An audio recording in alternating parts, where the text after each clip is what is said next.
अहम खबर crime branch Kashmir के इकोनॉमिक ऑफेंसेस विंग ने एक ऑनलाइन सप्लाई फ्रॉड का पर्दाफाश कर दिया है। नाज़रीन, इक़्तिसादी जराइम विंग ने 46.90 लाख रुपये के ऑनलाइन सप्लाई फ्रॉड का पर्दाफाश करके एक मुकदमा दर्ज किया है। इक़्तिसादी जराइम विंग को एक तहरीरी शिकायत मौसूल हुई जिसमें इल्ज़ाम लगाया गया था कि पुणे में मुकीम एक शख्स जो खुद को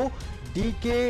एंटरप्राइज नामी कंपनी का मालिक जाहिर कर रहा है ने शिकायत कुनंदा से राब्ता किया और सिफाइन नेचुरल नेट की सप्लाई की यकीन दहानी कराई। ताहम पेशगी अदायगी वसूल करने के बावजूद सामान को फराहम नहीं किया गया, जिसके नतीजे में शिकायत कुनंदा को 46.90 लाख रुपये का नुकसान हुआ। शिकायत मौसूल होने पर इक़्तिसादी जराइम विंग में इब्तदाई इंक्वायरी शुरू कर दी गई। तहकीकात के दौरान इब्तदाई तौर पर यह बात सामने आई कि मुबैना सप्लायर ने धोखाधड़ी के जरिए एक जाली सप्लाई ऑर्डर तैयार किया और DK एंटरप्राइजेस को सिफाइन नेचुरल नेट के एक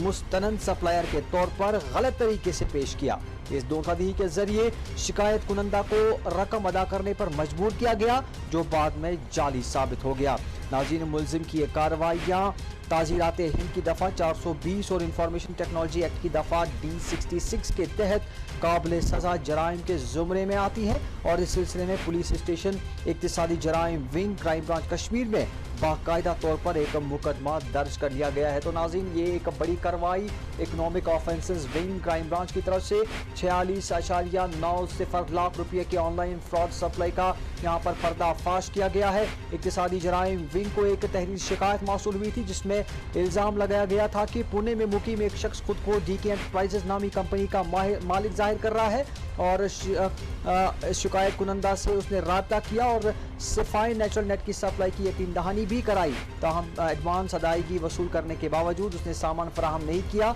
जिसके नतीजे में शिकायत कुनंदा को लाखों रुपये का नुकसान हुआ। और तहकीकात के दौरान इब्तदाई तौर पर यह बात सामने आई है कि मुबैना सप्लायर ने धोखाधड़ी के जरिए एक जाली सप्लाई ऑर्डर तैयार किया और DK एंटरप्राइजेस को सिफाइन नेचुरल नेट के एक मुस्तनद सप्लायर के तौर पर गलत तरीके से पेश किया और इस धोखाधड़ी के जरिए शिकायत कुनंदा को रकम अदा करने पर